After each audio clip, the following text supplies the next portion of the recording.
नमस्कार, मैं विक्रम और आप देख रहे हैं रजत एक्सप्रेस न्यूज। देश दुनिया की तमाम बड़ी खबरों को देखने के लिए हमारे चैनल को सब्सक्राइब करें, लाइक करें और कमेंट बॉक्स में अपनी अमूल्य राय जरूर दें। आइए आपको दिखाते हैं इस वक्त की सबसे बड़ी खबर। नमस्कार, मैं संध्या रजत एक्सप्रेस न्यूज चैनल से। आज मैं राजधानी लखनऊ के इको गार्डन क्षेत्र में स्थित हूँ। यहाँ पर कर्मचारियों ने इको गार्डन में जहाँ पर काम करते हैं वहीं पर उन्होंने धरना दे रखा है।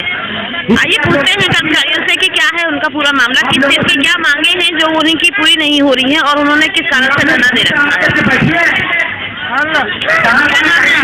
दारा सिंह कहाँ के रहने वाले आप?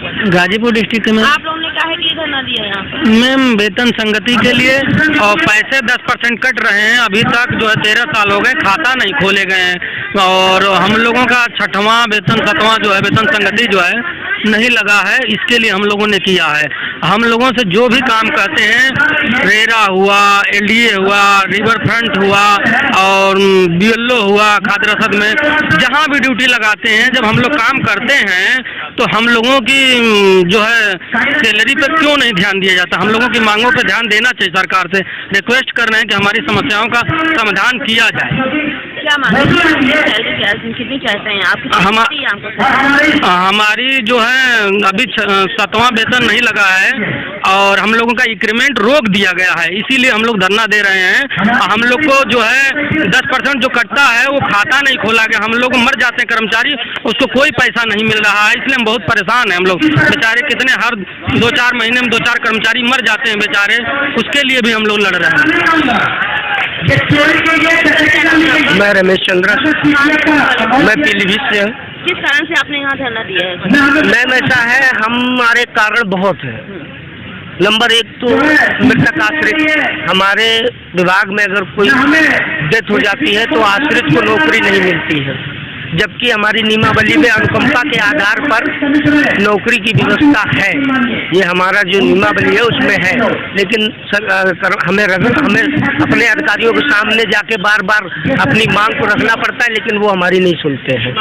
हाँ, दूसरा है, हम लोगों को 2011 से अभी तक 6 पे कमीशन तो लगा दिया गया है, लेकिन उसकी जो वेतन संगति है पुनरीक्षित वो हमको नहीं दिया गया है। हम लोग जीवन यापन करने में बहुत असमर्थ हो गए हैं, क्योंकि 20 से 24 हजार रुपये तनख्वाह में हम अपने बच्चों को क्या पढ़ाएंगे, क्या खिलाएंगे, क्या लिखाएंगे, ये समस्याएं हैं। दूसरा, हमारा जो सीपीएफ अकाउंट खुल जाना चाहिए था 2011 में, वो सीपीएफ अकाउंट भी नहीं खुला गया है। हम लोगों की आशा थी कि अगर हम सैलरी से पैसा नहीं बचा पाते हैं तो कम से कम जो हमारी 10% कटौती हो रही है और प्लस उसमें सरकार जमा कर रही है तो वो पैसा तो सेफ रहेगा। वो पैसा भी सेफ नहीं है। अभी 1 साल पहले पता चला हम लोगों को कि उसमें लगभग 10 करोड़ रुपए का गमन हो गया है। तो हम लोग दहशत में आ गए, है कि जिंदगी जीने लगे कि चलो हमारा जो पैसा मिल रहा वो तो बचा नहीं पा रहे हम, वो हमारे खर्चे ही नहीं पूरे हो पा रहे हैं और जो हमारा बच रहा है पैसा वो भी सेफ नहीं है। तो हम लोगों को भय की स्थिति उत्पन्न हो गई है और हम लोग अब करो या मरो की स्थिति में पहुंच गए हैं। जब तक हमारी मांगे पूरी नहीं होंगी तब तक हम इसी तरीके से शांतिपूर्वक अपना धरना देते रहेंगे। सर, कितने दिन से धरना चल रहा है यहाँ पर? धरना देखिए, अभी इस वर्ष में 10 अगस्त को हम लोगों ने धरना दिया था यही इको गार्डन में। तो हम लोगों की वार्ता मंडला आयुक्त जी से बात उन्होंने आश्वासन दिया था। वो हमारे बोर्ड की सदस्य भी हैं, जो समिति के बोर्ड के मेंबर हैं उनमें वो भी सदस्य हैं। तो उन्होंने हमें सप्ताह भर का समय दिया था। तो हमने रिक्वेस्ट की थी कि मैम, सप्ताह भर नहीं, हम आपको 15 दिन दे रहे हैं, लेकिन हमारी समस्याओं का निराकरण करा दीजिए। उन्होंने आश्वासन दिया था, हमने धरना खत्म कर दिया, लेकिन आज 3 महीना बीत गया है और उन जो आश्वासन दिए थे उनसे भी हमारा कोई गौर नहीं हुआ, एक भी काम हमारा नहीं हुआ। तो खाली आश्वासन मिल रहा है, आपका काम नहीं? आदेश नहीं मिल रहा, आश्वासन मिल रहा है। क्या कहते हो? अब हम तो आदेश चाहते हैं जी। क्या नाम है आपका? जितेंद्र कुमार, इको गार्डन से। क्या कारण है सर आपने धरना दिया रखा है यहाँ पर? यही हमारी मूलभूत सारी सुविधाएं हैं, 11 जो समस्याएं हैं, इसी के निराकरण के लिए हम लोग अनिश्चितकालीन धरने पर बैठे हैं। तो कब तक बैठे रहने का?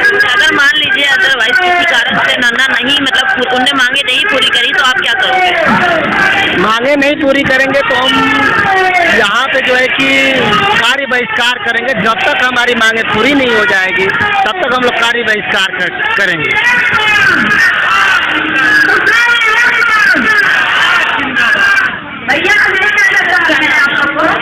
हाँ, हमारा धरना वो चौथा दिन है। अभी तक कोई प्रशासक प्रबंधक की कोई हमारी सूचना नहीं पहुंचा रहा है, और मीडिया कर्मी कोई पहुंचा रहा है। मैं आपसे ये अनुरोध करेंगे कि हम ज़्यादा से ज़्यादा हमारी शासन तक बात रखें। 13 साल से संघर्ष कर रही, आज तक किसी ने कोई बात नहीं सुनी। हमारे 25,000 रुपया वेतन मिलता है, उससे हमारा गुजारा नहीं हो पा रहा है। मैं सभी कर्मचारी बहुत परेशान हैं, और पूरी नस्लों में जहाँ ड्यूटी लगती है वहाँ पे मैं सब बड़ा ईमानदारी से काम करता हूँ। सभी लोग ईमानदारी से काम करते हैं, और यही हमारी आप लोगों से विनती है कि हमारी शासन तक आपकी बातों को पहुंचाया जाए। मीडिया कर्मियों का बहुत बहुत आभार। सर, वो वैसे मांगे आपकी हैं क्या क्या? एक वेतन की ही मांग है या कुछ और? सबसे पहली मांग तो मेरी यही है कि जो हमको 2011 में हुए थे वो 13 और 14 का जो अभी तक हमको वही वेतन मिल रहा है। सबसे पहली मांग तो हमारी है वेतन 52-20, सबसे बड़ी मांग। उसके बाद मेरा जो PPF का 10% का जो पैसा कट रहा है उसका अभी तक कोई पता लता नहीं है। उसका हमको कोई लेखा जोखा है। 10 करोड़ का उसमें से एक पिक्चर भी बन गई है, लेकिन उसका कोई अभी तक उसका कोई हिसाब नहीं है। हमारे 168 भाई और बहन खत्म हो गए हैं, उनके बच्चे घाट छील रहे हैं। सर, क्या सरकार मुआवजा नहीं दे रही है? नहीं, कुछ नहीं। सभी लोग बहुत बड़ी परेशान, और यही बच्चों को नौकरी मृत्यु काशी हो जाए, हमारा 52-20 हो जाए। हमारा यही मीडिया कर्मी से मतलब मेरी बात जो है आशा को तो हमारी शासन पहुँचाने।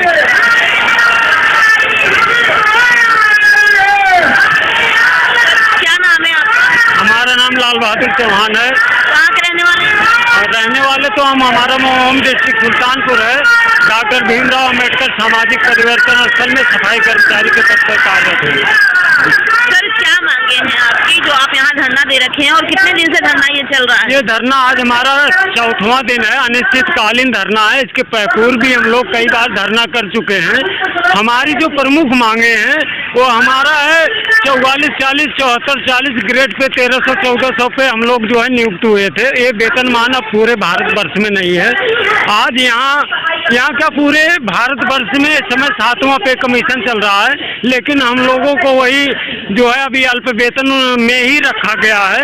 तो हमारी सरकार से ये मांग है कि हमारी सेवा नियमावली में भी ये साफ साफ स्पष्ट है कि इनको राज्य कर्मचारियों की भांति सारी व्यवस्थाएं जो उनको मिलती हैं वो हमको भी दी जाए। तो हम यही मांग कर रहे हैं कि हमारे वेतन में भी संशोधन हो, रिवाइज हो, 7वां वेतनमान मिले, 6 पे कमीशन हमको पूरा रिवाइज हो के मिले।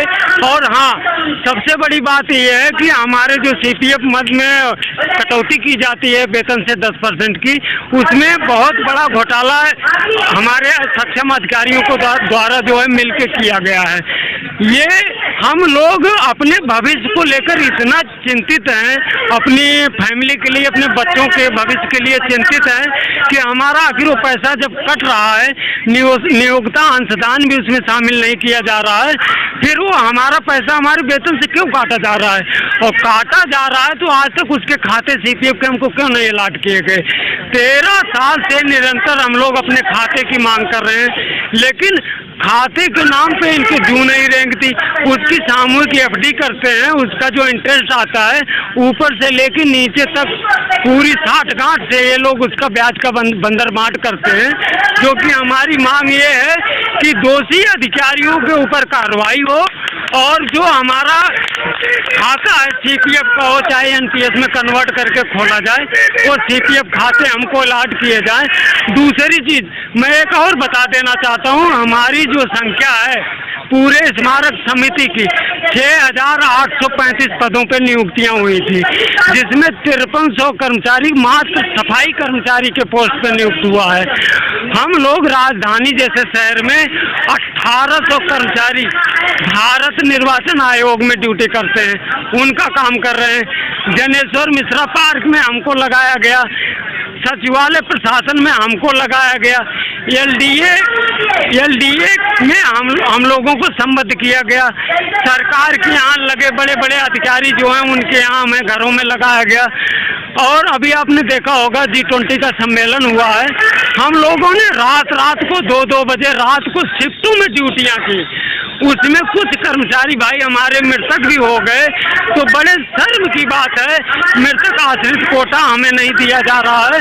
हम लोग शर्म की बात तब हो जाती है जब हम लोग अपने चंदे से उस मृतक कर्मचारी को उसकी मिट्टी के दाह संस्कार के लिए जब चंदा इकट्ठा करके जो है उसको दाह संस्कार के लिए भिजवाते हैं, तो हम बड़ा फील करते हैं कि जैसे हमारे यशस्वी मुख्यमंत्री माननीय योगी आदित्यनाथ जी हैं, इनके पैरों के नीचे ये सब प्रताड़नाएं हमको झेलनी पड़ रही हैं। तो हम मीडिया बंधु महोदय से अपना मैसेज सरकार तक ये देना चाहते हैं, जैसे आपका नारा है सबका साथ सबका विकास, तो वही आप सबके विकास के साथ साथ हम अपना भी विकास चाहते हैं। और हम ये भी मैं संदेश देना चाहते हैं कि जो हमारे यहाँ अधिकारी भ्रष्ट हैं, जैसे आप यशस्वी मुख्यमंत्री योगी आदित्यनाथ जी हैं, वो कहते हैं हम बाबा बुलडोजर के नाम से मशहूर हैं। मैं चाहता हूँ कि उनका भी बुलडोजर एक बार इन गिरफ्त अधिकारियों के ऊपर चले, हमारी यही मांग है।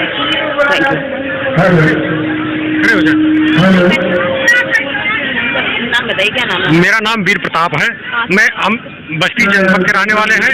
अम्बेडकर पार्क में हमारी नियुक्ति है ब्रांच सफाई पालिश कर्मी के पद पर। 2011 में हमारी नियुक्ति हुई है। सरकार बसपा की थी, सरकार जाने के बाद हमको जो भी सरकारें आई हमारे साथ उपेक्षा की है, हमको जो है हमारे साथ भेदभाव किया जा रहा है, जबकि हमके किसी प्रकार का लाभ नहीं दिया जा रहा। हमारा वेतन वृद्धि रोक दिया गया, जबकि वेतन वृद्धि रोकने का कोई औचित्य ही नहीं होता कि सर्विस ब्रेक हो जाती है, इसके बावजूद हमारी वेतन वृद्धि रोक दी गई है, जबकि ऐसा कोई नियमावली में नहीं है। सरकार मनमानी करती है, सरकार ये कहती है कि बसपा शासनकाल के कर्मचारी हैं, तो लिहाजा इनको कोई लाभ नहीं दिया जाता है। सर, जैसे आप लोग का कहना ये है कि हमने जो है साल 2 साल पहले भी, मतलब 6 महीने पहले भी आपने जो है मतलब ये धरना प्रदर्शन किया था, तो सर आपकी मांगे तब भी नहीं पूरी हुई। तो अगर सर मतलब मान लीजिए अगर इन्होंने मांगे नहीं पूरी करी तो आपका क्या वो रहेगा? हम लोग जब भी धरना प्रदर्शन करते हैं आश्वासन मिला था, हम लोग बहुत समय दिया और इंतजार किया, लेकिन हमको कोई आदेश नहीं प्राप्त हुआ कि इनका कोई वेतन वृद्धि बढ़ेगी।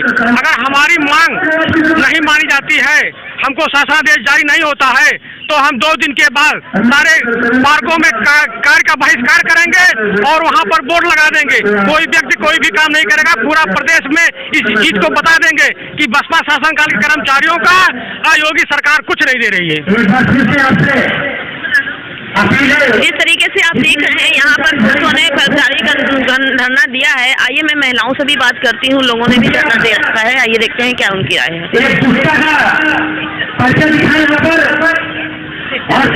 क्या नाम है आपका? हमारा नाम है बिंदु। कहाँ के बस्ती के रहने वाले हैं। जी, धरना दिया है आपने कर्मचारी? हमारी वेतन संगति की पहली बात तो हमारी वेतन संगति है, दूसरा हमारा मृतकाश्रय है, तीसरा हमारा मेडिकल है, चौथा पहला तो हमारा CPF खाता है।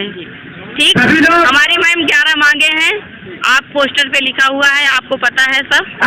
और हम लोग धरना करते रहते हैं, हम लोग को एक विश्वास देते हैं कि आपकी फाइल यहाँ गई वहाँ गई। ठीक, हम लोग उसी पे संतुष्ट हो जाते हैं कि चलो होगा, हमारे अधिकारी उच्च अधिकारी चला रहे हैं, बाकी ऐसा मैम कुछ होता नहीं। कितने लोग 25,000 रुपये में, आप बताइए मैम, लखनऊ राजधानी में रह के कितने लोग क्या 25,000 में क्या कर सकते हैं? कितने लोग डिप्रेशन के शिकार हैं, कितने लोग दिल के शिकार हैं, मतलब हार्ट के शिकार हैं, कितने लोग को ब्रेन हेमरेज हो गया, कितने लोग को हार्ट अटैक आ गया, मतलब कितने भाई हमारे छोड़ के चले गए हम लोग को, लेकिन हमारे बीच में ऐसा कुछ नहीं मिला हमसे, सरकार से, हमारे विभाग से, कि हम अपने बच्चों को कुछ पालन पोषण कर दें। वह जो लोग चले गए छोड़ के, वो अपने उनके बच्चों को हक में कुछ मिल जाए। अच्छा, जो मेरे भाई चले जाते हैं उनके लिए हम लोग 10-10 रुपया लगा के मैम चंदा करके उनकी मिट्टी को उनके घर भेजाते हैं, उनके कफन के लिए। वहीं मैम नौकरी खत्म, कहीं कुछ नहीं है हमारे। मतलब मैम जो ये लोग है कर्मचारियों को मुआवजा मिलना चाहिए, तो यहाँ कोई मुआवजा वगैरह कुछ नहीं देते हैं? नहीं है मैम, कुछ नहीं है। 1400 कर्मचारी हमारे DLO में लगे हैं और बाकी कर्मचारी हमारे नगर निगम में भेजे जाते हैं। मुख्यमंत्री का दौरा होता है, वहाँ भी जाते हैं लगने काम करने के लिए। प्रधानमंत्री का होता है, वहाँ भी। राष्ट्रपति का होता है, वहाँ भी। G20 सम्मेलन था, वहाँ भी लखनऊ में। हर जगह मैम शहीद पद पे लगाए जाते हैं। किसी का शहीद पद पे एक्सीडेंट हो गया, खत्म हो गया, उसकी कोई सुनवाई नहीं। कोई लड़ गया, मर गया, उसकी भी कोई सुनवाई नहीं। मैम आपकी मतलब क्या राय है? जैसे आपको पहले भी आपने धरना दिया था तो उसमें आश्वासन आपको मिला था, तो मांगे नहीं पूरी हुई हैं। नहीं मैम, अब की अगर मान लीजिए अगर ऐसा हो गया कि आप लोगों ने धरना दिया है और मांगे नहीं पूरी हुई, तो आप क्या करेंगे? हम मैम धरना तब तक देंगे कि जब तक हमारी मांगे पूरी नहीं हो जाएंगी, तब तक हम लोग इसी इको गार्डन में बैठे रहेंगे जान से दिल से। क्योंकि मैम मतलब नौकरी करते करते कोई दिक्कत नहीं थी, लेकिन ये पीड़ा जो हम लोग के अंदर है, दिल के अंदर दर्द है, इससे बहुत परेशान हूँ। पहली तारीख से मैम 15-20 अप्रैल टाइम में हमारी सैलरी आती है, तब तक हम मैडम कर्जा ले लेते हैं और जैसे सैलरी आती है तैसे कर्जा दे के खत्म। सारी चीज मैम मूल खाना हमको, हम कहाँ से क्या कर सकते हैं? हम ये आपके चैनल के माध्यम से हम बाबा जी से यही रिक्वेस्ट करना चाहते अपने गवर्नमेंट से कि हमारे इस बात को संज्ञान में लें और हमको हमारी मांगों को पूरा कर दें। हम उनका बहुत बहुत धन्यवाद करूंगी और आपका भी बहुत धन्यवाद। मैम आप कुछ कहना चाहते हैं? अरे हम बोल चुके हैं, नहीं बोलेंगे। बोल दो ना। आपको पानी लगाने के अंदर तो ये यहाँ महिलाएं भी कर्मचारियां बैठी हैं जो कि धरना दे रखी हैं। उनकी मांगे देखे पूरा करने के लिए उन्होंने धरना दिया है। उनकी 11-12 मांगे हैं जो कि पूरा नहीं हो रहा है। देखते हैं कि आगे सरकार क्या करती है, इनका धरना कब तक चलता है। इसी के साथ बने रहिए हमारे साथ रजत एक्सप्रेस न्यूज़ चैनल में।